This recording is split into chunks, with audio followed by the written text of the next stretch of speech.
ఈరోజు మా ఇంట్లో స్పెషల్ వచ్చేసి చేపల పులుసు అనమాట. నేను పెట్టినంత బాగా చేపల పులుసు ఎవ్వరూ పెట్టలేరు అసలు. చేపల పులుసు పెట్టడంలో నా తర్వాత ఎవరైనా. ఇలాంటి మాట అయితే ఖచ్చితంగా నేను చెప్పను. ఎందుకంటే చేపల పులుసు తప్ప ఎలాంటి కర్రీ అయినా నేను చేయగలను.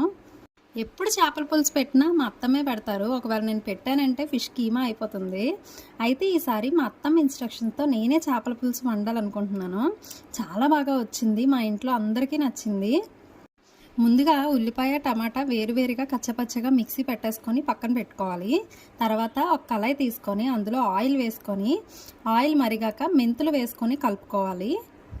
పులుసు టేస్టీగా రావడానికి మెయిన్ ఇంగ్రీడియంట్ మెంతులే అనమాట. తర్వాత ఉల్లిపాయ పేస్ట్ పచ్చిమిర్చి వేసి అది బాగా వేగాక అల్లం వెల్లుల్లి పేస్ట్ వేసుకొని పచ్చివాసన పోయాక ఇందులోకి టమాటా పేస్ట్ కూడా వేసుకొని బాగా కలుపుకోవాలి. ఆయిల్ పైకి వచ్చాక కొద్దిగా పసుపు, టేస్ట్కి సరిపడా కారం, కల్లుప్పు వేసి కలుపుకొని చింతపండు పులుపు కూడా వేసేసుకొని అది బాగా మరిగాక చేపలు వేసేసుకోవాలి. ఇలా కళాయి పట్టుకొని తిప్పాలి. గరిటతో తిప్పితే ముక్కలన్నీ విడిపోతాయి. దగ్గరికి అయ్యాక పైన కొత్తిమీర వేసేసుకోవడమే. చేపల పులుసు అయితే రెడీ అయిపోయింది.